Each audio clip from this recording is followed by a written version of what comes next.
Hey, everybody, this is Dr. Kevin McGovern, and today is another episode of the Prove It Live podcast.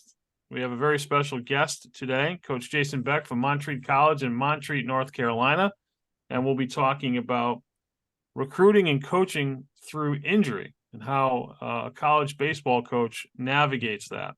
But before we get started, I want to introduce you to my very handsome co-host, Mr. Mike Frary. Mike?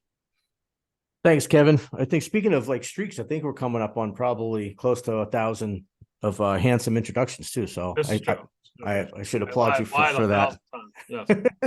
Very much appreciated. I am Mike Perry up from the Farm Baseball Performance Institute, and excited. We have a guest for the first time in a little while. We had a little run of them last year, so I'm interested about this topic, and I'm going to have some questions of my own. But before I do, Kevin's going to kick it off. So, Kevin, take her away. Yeah, so I want to thank Coach Jason Beck, a Bronx native, which means he's on the right side of the baseball with being a Yankee fan, although we're miserable together. But Jason's been a college baseball coach for many, many years, and in just maybe 12, we're going to say in 13 games from now, he's going to win his 800th game, that's just mind-boggling that someone could win that many baseball. So, Jason, welcome. Thank you for coming on. And why don't you give us a little history of your coaching career and where you're at now and what you're doing? Yeah, no, we appreciate it. Thank you very much for having me on. I appreciate it. And yeah, I've been blessed to coach this game for, I think we're going on 27 or 28 years. I started off my career down at NAIA College in Nyack, New York. You know, I got my start there. I was there for approximately 6 years, and then had the opportunity to coach full time at Nyack. I was working a kind of a double life, doing sales in New York City and stuff. And when I had the opportunity, I really wanted to make that coaching change to just coach full time. It was really my passion. So I took a job down at Southeastern University in Lakeland, Florida. I was down there for 12 plus years, and then decided to make a swing, make up my way halfway back. They call us halfbacks here. When you start from New York, go to Florida, and then try to head back home, but stop halfway. So I'm known here as a halfback, and I've been here at Montreat College in Western Carolina now. This is going to my 8th year. So I had the opportunity to go down to Montreat about a month ago, 4 weeks ago, and I was completely blown away. For one, how beautiful the campus is. I've never seen anything like it. The facilities there, literally the diamond, Mike, is it's a plateau cut into a mountain. Your backdrop is literally a mountain. It's like it's beautiful. I almost saw it for myself because someone was going to actually take me down there. Well, that's because I was supposed to go first with the whole team, and then it just became the pitching staff. But maybe next time it'll be the whole team, and you and I could both go down. I've been wanting to see Asheville for a long time. I hear it's absolutely gorgeous. Great spot. Yeah, especially this time of year. And home to my guy Luke Holmes. That's his hometown. That's right. He's right here. Went to AC, AC Reynolds High School, and then went to App State up here. So yeah, this is his hometown right here. Oh, that's my guy. Did not know that. Okay, all right. So, Montreat is an NAIA school. So, Coach, for people who don't know the difference between NAIA and NCAA, what is the main kind of differences? Yeah.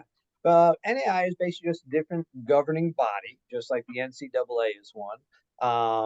It's not as rich up there in the Northeast, and it used to be, because when I was up there at NIAC, they started out as an NAIA, and then our whole conference switched to NCAA Division II, and it's just a different entity. I like to look at it when I talk about the NAIA.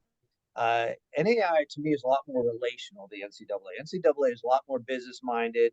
You have your rules, your regulations. NAIA is much more relationship driven with the student athlete, takes into consideration a lot more of how they are as a person more than they are as a player, where the NCAA is the difference.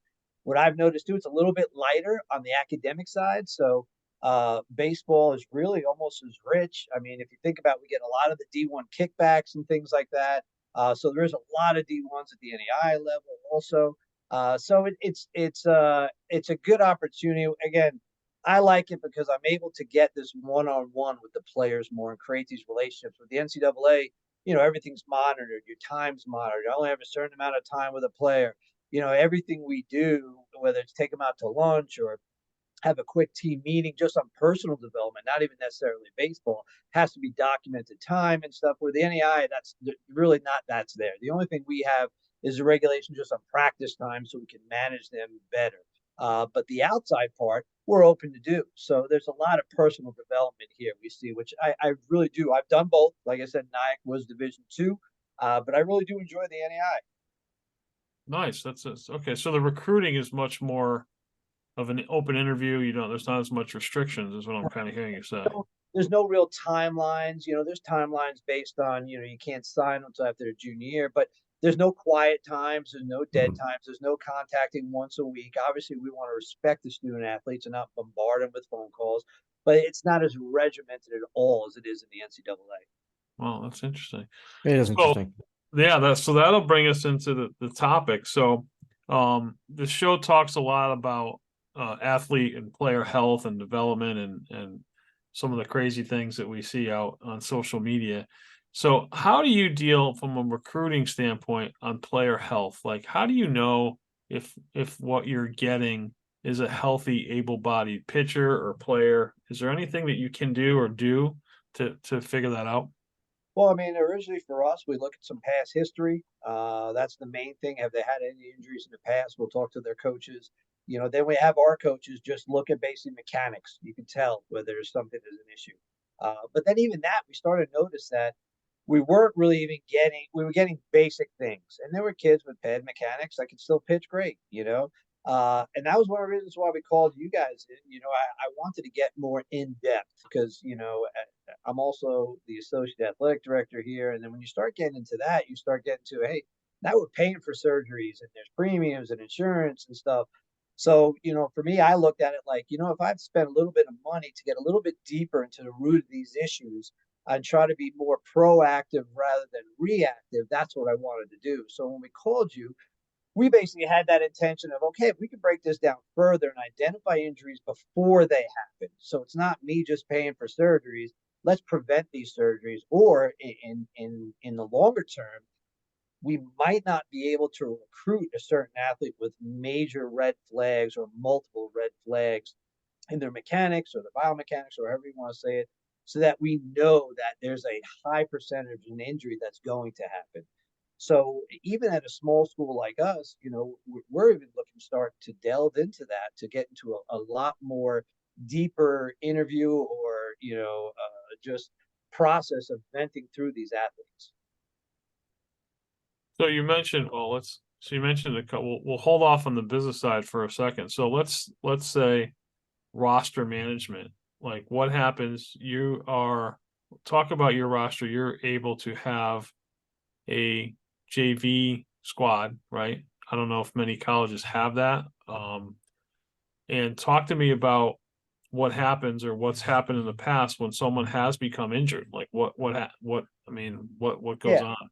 We try to keep a normal roster just like everybody else in the country, NCAA, NAI, junior college. We try to keep that 35-man roster. So we have built-in backups there. We have guys, but we have had some injuries where you only hold two or three catchers. Next thing you know, two or three guys go down, or even if two go down, you can't have one catcher catching every game. So we do utilize our JV program. I don't consider our JV program straight JV. I do consider it almost a shuttle program where we could bring some of them up and down. So we know we define our guys. Okay, these are just JV guys. These are guys that are just looking to extend their career a little bit longer.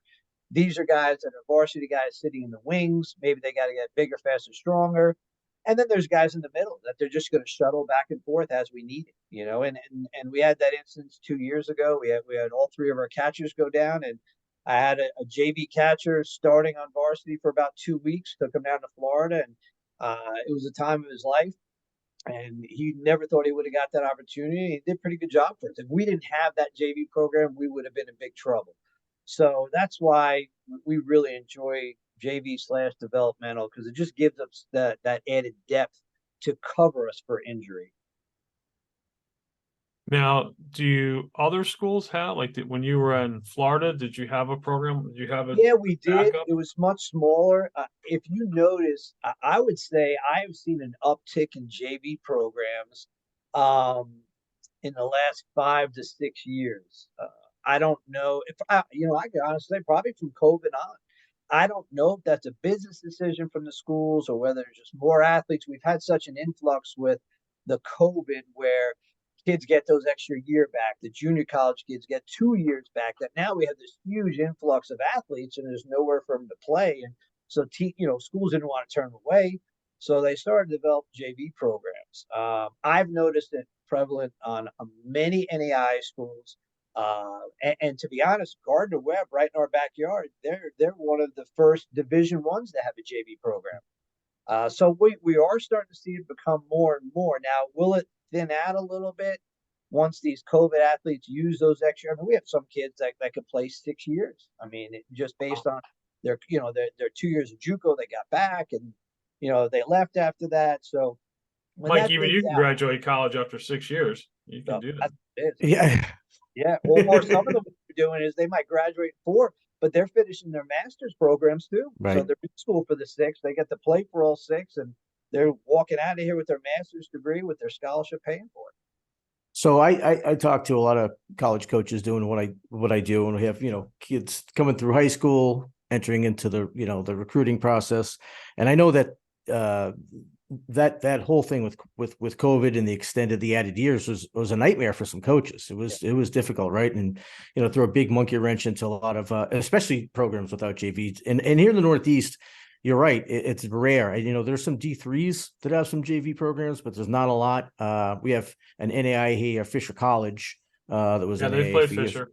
Yeah. And I don't know if they have a JV program, but it's rare. And so how did that, obviously having the JV program probably alleviated that burden a little bit, but did that have an effect? And also the portal, right? The transfer portal how is that affecting NAIA? Is that the same? Tremendously. I mean, I was just discussing it. I just took a recruiting trip down to Florida, and I'm talking to these high school seniors, and I said, look, if there's any kids in this group that's going to get really stuck, it's going to be the high school senior.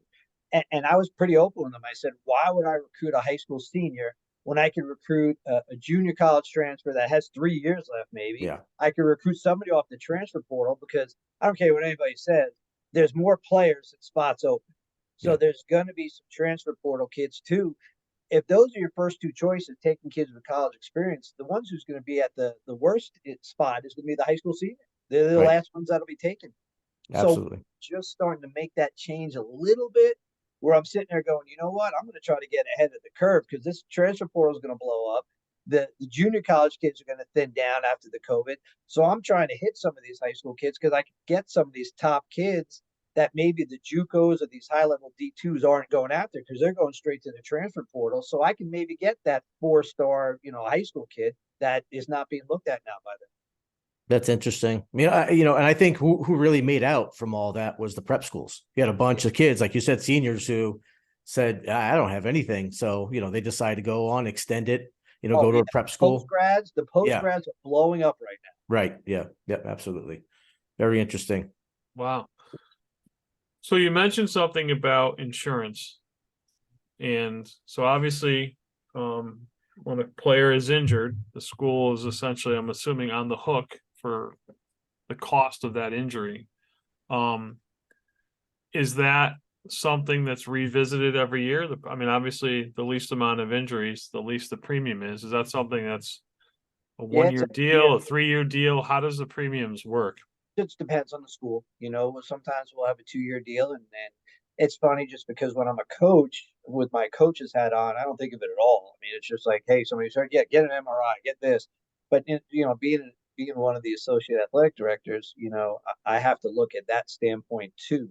So, now you're making sure the kids' insurance is in order, you're making sure their own insurance is in order. We do it as a secondary, but now it's like, okay, now it's not as flippant as, hey, go get an MRI, go get that $1,200, $1,300, $1,500 test. Now it's like, all right, I got to think about this, So we are a little bit careful. We'll, just like everything else in sports, we'll see certain upticks. Hey, this year we had a ton of hamstring injuries. This year we had a ton of ACL injuries. And we'll reevaluate at the end, whether it be strength and conditioning coaches, whether it be, okay, we're playing on turf. Is there an issue with the turf? Anything like that. We evaluate that as a group, and then we see sometimes it's just freak accidents, or sometimes we'll approach the coach. Hey, how's strength and conditioning? Why do we have 8 guys with hamstring issues? It's the same thing you see at the pro level, except it's a little different. At the pro level, I've noticed some of these guys, it's these strength and conditioning guys that get fired. It's too many hamstring injuries, that guy's gone. Or too many injuries, so. But again, that's at the pro level. We're seeing it prevalent now, even as we get smaller and smaller schools. As they should be fired for hamstring injuries. Yeah. That's a whole nother show. So what has been the most prevalent injury that you've had to deal with? Is it, I mean, if we want to break them down by pitchers or position players, I'm assuming shoulders and elbows for pitchers. Yeah, shoulders and elbows for pitchers, and then I have had some injuries on some hamstrings. That's partly us. That's revamping what we do, strength and conditioning wise. Every once in a while you get those backs, and then we feel like, okay, well, we're focusing a lot more this year on back squats compared to front squats. So, we'll just adjust it and sometimes we don't, now not we even wait to the end of the year. If I'm noticing an influx or something, I'm sitting down with my trainers and my strength guys and saying, okay, why am I having 4 back injuries in 4 weeks? And then we'll tweak the little things we're doing right away. I'm not even waiting to the end of the year to evaluate it. For pitchers, I'm a big advocate of, mechanically, if it's not done right, they're going to hurt it quicker. I do feel guys are going to get hurt. There's only so many bullets in the gun, but if they do things wrong, that becomes a lot more rapid. That injury is going to come up. So that's why we're trying to find out different and creative ways that we could slow that down or prevent it completely. There's a lot of talk or controversy on in-season training, right? So obviously I was down in October. We were, or late September, I went down late September. It was, your fall season where there's a lot of, guys are working out at least once a day, maybe more. What's the switch to when the season starts? When the season starts, we try to stay to just a maintenance phase. They go twice a week. It's difficult because the guys don't see proper lift. They don't see sports lift. They just see lift. So they want to lift 4 or 5 days a week, and some coaches are great with that. And I see these articles all the time and these tweets about, oh, look at Chapman, how big he is. He lifts every day. Well, that's great. Chapman can do that. Chapman's a grown man who professionally that's all he does. But for a college kid who's 18 years old, his body might not be able to handle that. So I think it's an individual basis. And I don't mind if they lift every day if they're lifting correctly and spending just as much time stretching and doing this, but they don't have the time for that. So they'll do this heavy lift 4 or 5 days a week because they want to get huge, and they leave. There's no stretching, there's no maintenance, there's nothing done correctly, I feel. So we try our best to limit it, and we let them know, look, hey, here it is. You want to lift more on your own, you're taking the risk of hurting yourself and in turn hurting the team. Well, that's interesting point too, because I see it too. It's hard, my world, if I've got a 14, 15-year-old kid and, we're working on getting his swing on point, for instance, just something simple. It's so hard as a coach. You don't want to discourage work ethic, because that kid say, oh, I'm taking 100 swings a day at home. And I'm like, are they the right swings?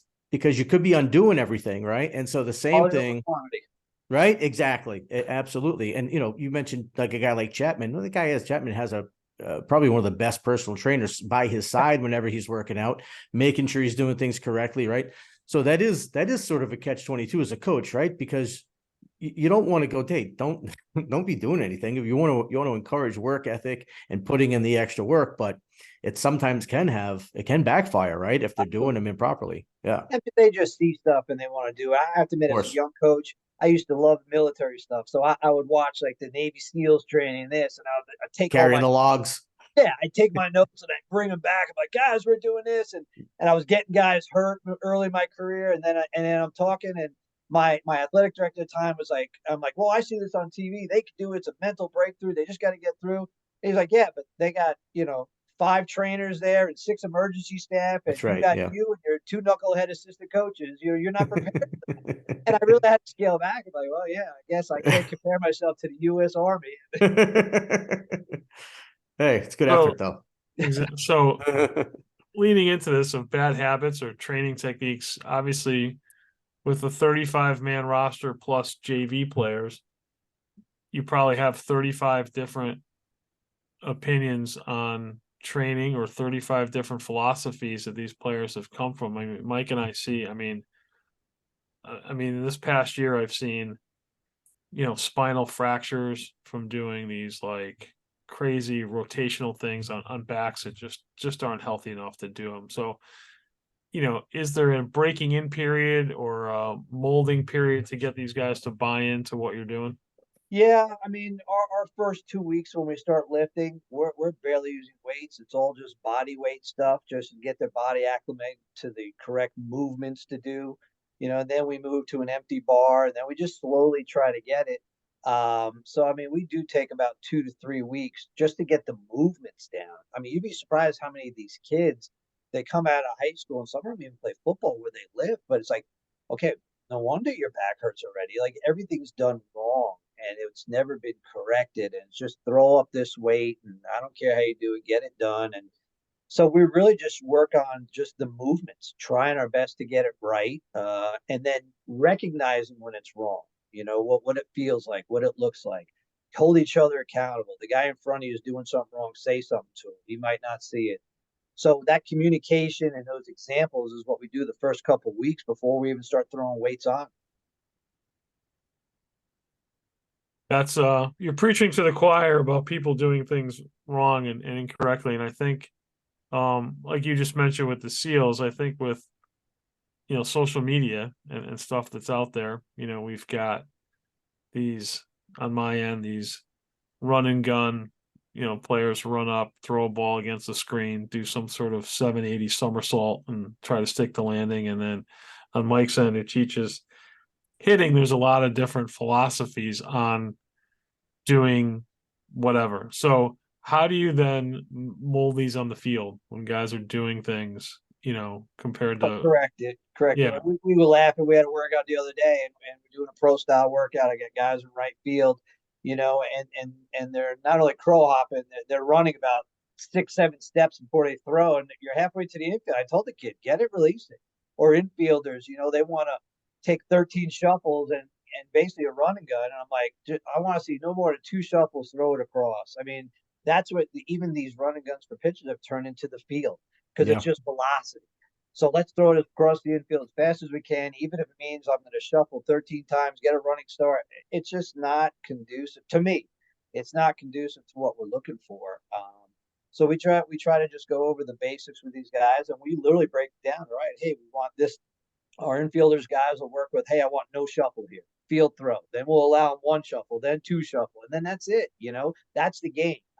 It's very rare that you're going to sit there and take 7, 8 shuffles across the infield and make a throw. Right. But they want to do it because they think it makes them throw harder. They want to show it off. it Yeah, look fancy. which I understand that because Yeah. the problem is that's what's seen on Twitter. That's That's right. what's seen this velocity. Well, he throws 98 across the infield. Well, he's halfway there. I mean, Yeah. could he do it off his back leg? No. Could he do it in 1 shuffle? No, can't do it either. Well, okay. When the game gets to the point that it's a minimum 6 shuffles across the infield, then I'll recruit that kid. But Right. that's what they Right. see, and that's what they want now. And that's So- why you're seeing position players in elbow braces after Yeah. TJ. Yeah. Exactly. Yeah. So one last question for me. So we have a lot of parents who listen to our show.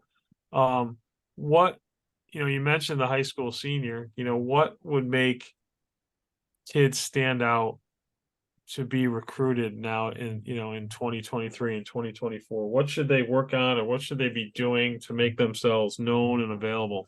Yeah, I mean, the internet's a good thing if you do it the right way. I mean, we do a lot of our recruiting by word of mouth, and we do a lot of our recruiting by the internet. I think that's great. I like to see, from an offensive player, we tell kids don't just give me 10 swings and they're 5 home runs, 5. Let me see some of your failures because all we're going to do is go there. I want to see how you handle it. Hey, I I might have struck out against this kid, but he's one of the better pitchers in the state, and I took him 7 pitches. That's great. That's what we want to see too, because baseball is a game of failure. It is, and you show me all your successes, but I don't see how you are failing. And that's what we want to see. So really, that's what I do a lot of when I show up to these games. I want to see how they react to failure. How do you react to adversity? Are you coachable? When your coach grabs you after the inning to correct a mistake, are you listening to him? Are you rolling your eyes? Are you walking away from him? I mean, I saw that on an NFL game. We're watching Clemson, and it happened. Dabo Sweeney went to grab the quarterback. He blew right by him. Like, wow, if we saw that, and that was a high school game, that's a red flag for us. So we just tell the kids, look, for a high school kid, I would say keep with your social media, keep up with it, but be realistic with it. Be coachable and understand when you're at a game, anyone's watching. We recruited a kid, a catcher, and he lobs the ball down between innings. And I'm like, all right, I'll give him one more inning. I had my clock out, and he did it again. And I'm like, forget it. I ain't gonna bother with this. So they got to realize they're being watched watched everything they do every minute while they're on the field. And it's sad, but we have to get to that point because we can't make mistakes anymore. We can't, I'm not one to. I probably don't want to say this publicly, but I have a tough time. Like, I feel if I give a kid a scholarship, he's here. I got him here. If he doesn't perform, that's on me. I'm a coach, so I got to fix it. If it's an attitude issue, or if it's something else, or he doesn't go to class, that's on the kid. But if it's a performance issue, that's me. So I'm not as easy just to take away a scholarship because I messed up recruiting. It's my job to get him better. And if the effort's there, I'm going to keep them, and it's my job to get them better. Great point. You're always being watched. I always say that. That's it. Absolutely. From pregame all the way to postgame. Right. That's right. Absolutely. Yeah. Well, Coach, thank you very much. I can't tell you how thankful we are for you to come on. I appreciate it. I know you're a busy guy. No, thanks for having me. We hope to do this again. Maybe you can get both Mike and I down maybe in the winter. That's so fine. stop complaining. That'd be great. Get me to Asheville. We'll get you down a good time. It's a good spot down here. You like it. I'm sure I will. Thanks, Coach. All right. Have a great Thanks day. a bunch. Thank you. Appreciate it. You guys have a good day. You too.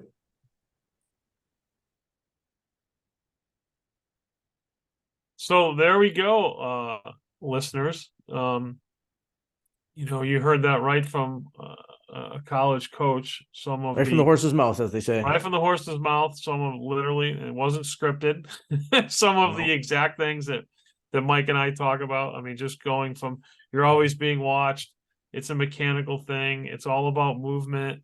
It's all about health. And there you go. There's a guy, by February or March, hopefully by February, we'll have won 800 games in college baseball. That's a pretty, so he's a pretty good authority. Yeah, he knows what he's doing. And from my perspective, and what I do a lot of, it was just really refreshing to hear him talk about. When I show up, I want to see your failures. I tell kids this all the time. That was great. I had never thought about that. Yeah, I tell kids all the time, look, if they're showing up to your game, they already know you can play ball. They've seen enough video. They've heard enough things. They've talked to people. They know you can play baseball. They want to see. And I give you a really quick story. I probably told it before. I'll tell it again, but it's quick. I had a pitcher who had this kid could have gone. He had his pick to go to pretty much anywhere he wanted to go. And at this particular point in time, he had 6 coaches at a game watching him. He had the worst outing he had the entire summer. I mean, this is a kid that, he was a pitcher. He would cruise. He was almost like a submariner almost. He didn't have a good game, and I had to take him out. And I took him out. I think there was 2 outs in the inning, and the coaches were all sticking around. And I knew what they were sticking around for, and what they were waiting for is when the pitcher that I put in got out of that inning, they wanted to see if the guy that they were recruiting, the one I took out, was the first one out there to congratulate him, because they want to see that. All right, he didn't have his best day. Is it going to make him a bad teammate, or is he still going to be a good teammate having a bad day? Because that's what they want. And it's a game of failure, right? It is. 7 out of 10 times in hitting, you're in Cooperstown. So that's right. Kind of crazy. Yep. So very interesting. And the injury thing is like, it's good to have someone else say it, right? Because we talk about it so much, but right. I mean, the cost of not being healthy, of being oft injured, is going to cost you at the college level. You know, I've always said you can't get a college scholarship at 13, but you can certainly blow one. And Yep. that's now It's a great even way to say it. higher because of there's less I mean, there's a ton of opportunity to play, but because of COVID, you know, baseball went on a 2-year pause, you know, and backed up, and you've got all these spots, and they want to recruit someone who's going to be healthy. They don't want to hear, you know, all these players, and it's rampant. I mean, it's rampant in the Northeast of, you know, a staff of 6 players, 3 of them are injured with arm injuries. That's not helping anybody. Look at the World Series, dude. We Yeah, just talked there about you this go. last night. Yeah. I mean, look, yeah, just look at, I mean, the guys that are starting in the World Series really have no business being in the major leagues, but they have no choice because DeGrom is out, Scherzer's out, all these players are out. You know, DeGrom obviously with preventable elbow injuries. You know, Scherzer's just 40 and falling apart, but yeah, I mean, it's prevalent. And, you know, and now what's the result? 6 people, and we're 2 of them, are watching the World Series. The lowest ratings now in the history since they've been measured. And it's a pretty good World Series. Yeah. The competition's good, even though you might be looking at, you know, AA or AAA pitching staffs. However, none of the other teams that spent billions of dollars are there either. Why? Because all their guys are hurt too. Right. Yeah. I mean, the Dodgers went through, I think, 40 or 50 pitchers. The Yankees don't have, I mean, they have one lone survivor and Garrett Cole. You know, if you don't understand that injury is what is killing sports, you are just uninformed. Well, that's what they were talking about that too. You know, the Rangers were supposed to be built off of pitching, right? That was supposed to be their strength. They went out and get, you know, they got Scherzer, they got DeGrom, they got Jordan Montgomery at the All-Star break. But it was just supposed to be built on pitching. And then you have someone like DeGrom, who I think he was at 137 games out of 162. And, you know, that's sort of been how it's been for him the last couple of years, right? Yeah. And you got these guys that, you know, the kids love them. They light up radar guns, but they very rarely throws 100, can't stay on the field. Right. Can't stay healthy. They can't stay on the field. Healthy. So what does it matter? You know. And by the way, if you're not dotting up, is anyone in the World Series throwing 98, 99? I saw Andrew Heaney last night he could barely break a pane of glass. So yeah. I don't know. It seems like the lone survivors are the people who know how to pitch and not know how to throw it 3,000 miles an hour. At least, well, you know, that's who's being effective. You look at the guys like, you know, even last night, start of the game, man apply, you get the guys like Jordan Montgomery, you guys that God, I can't think of his Merrill Kelly, like, you know, these guys aren't super flamethrowers, but you watch these guys and they were dotting. I mean, command with all their pitches, every pitch, you know, it's great. You can watch the games now and they show you where that pitch is going. They show you if it's a strike or not, and they're dotting up. And so that's going to be effective. That's gonna be way more effective than 100 down the middle. Just is. And right. And then, you know, you look at, there's been a couple, you know, it's been lots of double-digit runs scored in the playoffs, which means that, you know, this quest for velocity isn't working because, number one, no one's staying healthy. And number two, the pitching sucks. It's terrible. These World Series games should be 5-4, you know, 3-1. These are blowouts. Some of them are blowouts. I mean, you'll have a good game here or there. Yeah, game 1 was great. It was great. You know, you had great pitching, but it falls off, right? So now we're in game 3 and 4, and we got, you know, 11-7, and these which is exciting, I guess, for the fan. But you know, the manager is probably having a heart attack. Then he needs to get 27 outs. And how's he going to do it? You know, and someone's going to get 27 outs tonight. Yep. And I think it's interesting. I mean, you see guys like when you throw 100 miles an hour, 102 miles an hour, you're really not incentivized to learn how to pitch. You know, when you're throwing low 90s, you have to learn how to pitch. You have to have command of multiple pitches, et cetera. And so I think that's a big part of the issue. That's what we're seeing. But even last night, Castro, right? The guy, like, he ended up getting hammered. Why? Oh, what a great changeup he has. No, he doesn't have a great changeup, right? Because his fastball is 94 and his changeup is 90. 90, yeah. And guess what? They waited and boom. Okay. Yeah. Because Here's a changeup for those people who don't understand. Pedro Martinez, 94-mile-an-hour fastball, 82-mile-an-hour changeup. Johan Santana, Trevor Hoffman, guys who Yep. knew how to pitch. But these flamethrowers, yeah, they don't like, oh yeah, it spins, it's got a side spin, but it's not the spin. It's the velocity and the location. It's just sitting right there. Boom. Yeah, Yeah, it might change drop up, a little bit, but it's not enough to get someone on their back foot or out on their front foot because it's a 4-mile-an-hour difference. That's nothing. That's right. And a changeup's supposed to be a timing disruption. It's not a breaking ball. It's not called, 100%. right. So, but we digress. But Yes. yeah, I think it's coming back. I really do. I see a lot of, and you especially saw a lot in college baseball this year, saw a lot of that's the frontline guys and even the back end guys who were effective. They weren't throwing flames, they were 88 to 92 with movement, funky arm slots. The other thing that's effective is, you see these guys, like a Zach Wheeler who throws hard, but all of his pitches are coming out of the exact same spot. I mean, that, those are the things that make a really successful pitcher. It's that's just facts. Crazy. Yeah. All right. Well, again, if you need to, we'd love for you to like and subscribe to our YouTube channel, Prove It Live, and visit our website, proveitlive.com. Email the show at info@proveitlive.com.